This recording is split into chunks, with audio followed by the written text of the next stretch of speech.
दूसरा एपिसोड, ठंडी आहट। अंधेरे में दिखाई देने वाली धुंधली आकृति धीरे धीरे सीढ़ियों पर ऊपर की ओर बढ़ रही थी। राघव और सोहन डर के मारे पत्थर की तरह जम गए थे। उनकी टॉर्च की रोशनी उस आकृति पर टिकी हुई थी, लेकिन वह इतनी धुंधली थी कि कुछ भी स्पष्ट दिखाई नहीं दे रहा था। ऐसा लग रहा था जैसे हवा का एक घना बवंडर उनकी ओर बढ़ रहा हो। जैसे ही वह आकृति और करीब आए, राघव को एक ठंडी हवा का झोंका महसूस हुआ, जो उसकी हड्डियों तक उतर गया। सोहन ने डर के मारे राघव का हाथ कसकर पकड़ लिया। अचानक वह धुंधली आकृति रुक गई। वह सीढ़ियों के बीच में हवा में तैर रही थी। फिर एक धीमी और दर्द भरी आहट सुनाई दी, जो हवेली की खामोशी को चीरती हुई उनके कानों में गूंज उठी। यह किसी ऐसे व्यक्ति की आहट थी जिसने बहुत दुख सहा हो। राघव और सोहन दोनों ही बुरी तरह से डर गए थे, लेकिन अजीब बात यह थी कि उन्हें उस आकृति से कोई सीधा खतरा महसूस नहीं हो रहा था। उसमें एक अजीब सी उदासी और लाचारी थी। कुछ देर तक वह आकृति वहीं हवा में तैरती रही, और वह दर्द भरी आहट बार बार सुनाई देती रही। फिर धीरे धीरे वह आकृति और धुंधली होती गई और अंत में हवा में घुल गई, जैसे वह कभी वहां थी ही नहीं। हवेली में फिर से वही भयानक खामोशी छा गई, लेकिन उस आहट की गूंज अभी भी राघव और सोहन के कानों में महसूस हो रही थी। वे दोनों कुछ देर तक वहीं सीढ़ियों पर खड़े रहे, सदमे और डर से कांपते हुए। फिर राघव ने धीरे से कहा, यह क्या था? सोहन का चेहरा पीला पड़ गया था। मुझे नहीं पता, लेकिन यह अच्छा नहीं था। वे दोनों समझ गए थे कि इस हवेली में सिर्फ पुरानी यादें ही नहीं, बल्कि कुछ और भी मौजूद है, कुछ दर्दनाक और अशांत। उन्होंने फैसला किया कि उन्हें यहाँ से चले जाना चाहिए। अब उन्हें अपना रोमांच बहुत महंगा पड़ रहा था। वे धीरे धीरे वापस नीचे की ओर बढ़ने लगे, हर आहट पर चौंकते हुए। जब वे हॉल में पहुंचे, तो उन्हें पियानो के पास कुछ दिखाई दिया। उनकी टॉर्च की रोशनी में उन्होंने देखा कि पियानो के धूल भरे कीबोर्ड पर किसी ने अपनी उंगली से कुछ और लिखा है। इस बार शब्द और भी भयानक थे, तुम भी यहीं रह जाओगे। राघव और सोहन का डर अब चरम पर पहुंच गया था। उन्हें ऐसा लग रहा था जैसे कोई अदृश्य शक्ति उन्हें इस हवेली में रोकने की कोशिश कर रही हो। वे तेजी से दरवाजे की ओर भागे, लेकिन दरवाजा पहले की तरह बंद था। उन्होंने उसे खोलने की बहुत कोशिश की, लेकिन वह नहीं खुला। वे हवेली में फंस गए थे। तभी उन्हें ऊपर की मंजिल से एक बच्चे के रोने की आवाज सुनाई दी। यह आवाज बहुत धीमी और डरी हुई थी, लेकिन वह साफ सुनाई दे रही थी। राघव और सोहन ने एक दूसरे को देखा। अब उनके डर में जिज्ञासा भी शामिल हो गई थी। यह बच्चा कौन था, और इस वीरान हवेली में वह क्या कर रहा था? अनिश्चितता और डर के बीच वे धीरे धीरे आवाज की दिशा में ऊपर की ओर बढ़ने लगे। हर कदम पर उनका दिल जोर से धड़क रहा था। जब वे एक कमरे के पास पहुंचे, तो रोने की आवाज और तेज हो गई। सोहन ने हिम्मत करके दरवाजा खोला।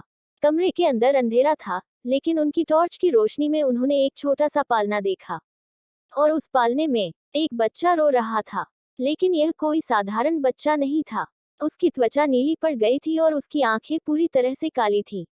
और उसके रोने की आवाज में एक अजीब सी पीड़ा और घुटन थी, जिसे सुनकर किसी का भी कलेजा कांप जाए। राघव और सोहन डर के मारे पीछे हट गए। यह क्या भयानक दृश्य था? क्या यह उस हवेली के शापित इतिहास से जुड़ा हुआ था? तभी कमरे के पीछे से एक ठंडी और कर्कश आवाज आई, तुम मेरे बच्चे को मुझसे दूर नहीं ले जा सकते।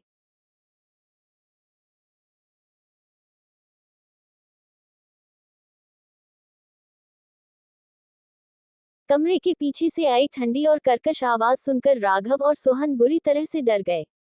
उन्होंने अपनी टॉर्च की रोशनी उस दिशा में की, लेकिन अंधेरे के सिवा कुछ दिखाई नहीं दिया। वह आवाज ऐसी थी जैसे किसी मुर्दे के गले से निकल रही हो, और उसमें एक गहरी धमकी छिपी हुई थी। पालने में रो रहा बच्चा अब और भी तेज रोने लगा था।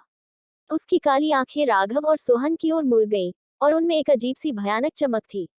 ऐसा लग रहा था जैसे वह बच्चा नहीं, बल्कि कोई प्राचीन और दुष्ट आत्मा हो। सोहन डर के मारे एक कदम पीछे हट गया। उसका चेहरा पसीने से तर हो गया था। राघव भी कांप रहा था, लेकिन उसने हिम्मत करके अपनी टॉर्च को बच्चे पर टिकाए रखा। तभी कमरे के एक कोने से एक धुंधली सी परछाई निकली। वह धीरे धीरे बड़ी होने लगी और उसने एक औरत का रूप ले लिया। उसकी आंखें खाली थीं और उसका चेहरा दुख और गुस्से से भरा हुआ था। वही आवाज फिर से गूंजी, तुम मेरे बच्चे को क्यों देख रहे हो? राघव और सोहन समझ गए कि यह उस बच्चे की मां की आत्मा है, जो किसी भयानक त्रासदी का शिकार हुई होगी। उसकी उपस्थिति में एक ठंडी और उदास ऊर्जा थी, जो कमरे के हर कोने में फैल रही थी। हम यहाँ गलती से आ गए, राघव ने डरते हुए कहा। हम आपको कोई नुकसान नहीं पहुंचाना चाहते। उस औरत की आत्मा उनकी ओर धीरे धीरे बढ़ी। उसकी खाली आंखें उन्हें घूर रही थी, जैसे उनकी आत्मा को पढ़ना चाहती हूँ। बच्चे का रोना और तेज हो गया, और उसकी काली आंखें और भी भयानक चमकने लगी। तुम यहाँ से जा नहीं सकते, उस औरत की आत्मा फुसफुसाई। यह घर अब तुम्हारा भी घर है। उसी पल कमरे के दरवाजे अपने आप बंद हो गए और उन पर एक अदृश्य ताला लग गया। राघव और सोहन कमरे में फंस गए थे, उस दुखी आत्मा और उसके भयानक बच्चे के साथ। उन्होंने दरवाजा खोलने की बहुत कोशिश की, लेकिन वह टस से मस नहीं हुआ। दीवारें ठंडी हो रही थी और कमरे में घुटन महसूस होने लगी थी। बच्चे का रोना अब एक चीख में बदल गया था, जो उनके कानों के पर्दे फाड़ रही थी। अचानक कमरे की बत्तियां टिमटिमाने लगीं और फिर पूरी तरह से बंद हो गईं। कमरे में घना अंधेरा छा गया, सिर्फ बच्चे की काली आंखों की भयानक चमक ही दिखाई दे रही थी। अंधेरे में राघव और सोहन को ऐसा महसूस हुआ जैसे कोई ठंडी और हटी जैसी उंगली उनके चेहरों को छू रही हो। उन्हें डर के मारे चीख निकल गई। जब बत्तियां फिर से जलीं, तो वह औरत की आत्मा उनके ठीक सामने खड़ी थी। उसके चेहरे पर एक भयानक मुस्कान थी और उसकी खाली आंखों में एक शैतानी चमक थी। बच्चे का रोना अब शांत हो गया था, लेकिन उसकी काली आंखें अभी भी उन्हें घूर रही थी। उनमें एक अजीब सी विजय का भाव था। अब तुम यहीं रहोगे, उस औरत की आत्मा ने कहा। हमेशा के लिए। उसी पल राघव को अपने शरीर में एक अजीब सी ठंडक महसूस हुई। उसे ऐसा लगा जैसे कोई उसकी जान खींच रहा हो। सोहन भी बुरी तरह से कांप रहा था और उसके चेहरे पर मौत का डर साफ दिखाई दे रहा था। कमरे का तापमान तेजी से गिर रहा था और हवा में एक अजीब सी भारीपन महसूस हो रहा था। राघव और सोहन समझ गए कि अब उनका बचना मुश्किल है। वे एक ऐसी शक्ति के जाल में फंस गए थे जो उन्हें कभी जाने नहीं देगी। तभी राघव की नजर कमरे के एक कोने में पड़ी एक पुरानी तस्वीर पर गई।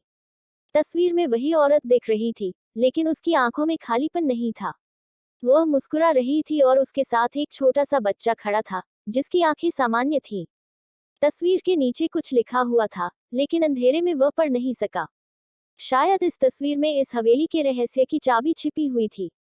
लेकिन क्या उनके पास इतना समय बचा था कि वे उसे जान सकें? कमरे में अंधेरा फिर से छा गया, और इस बार उस अंधेरे में सिर्फ बच्चे की काली आंखें ही नहीं, बल्कि उस औरत की खाली आंखें भी चमक रही थी, उनकी ओर बढ़ती हुई।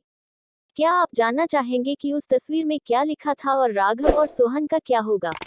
आगे जानने के लिए सुनते रहे सया हवेली का रहस्य और हमारे चैनल को सब्सक्राइब करें।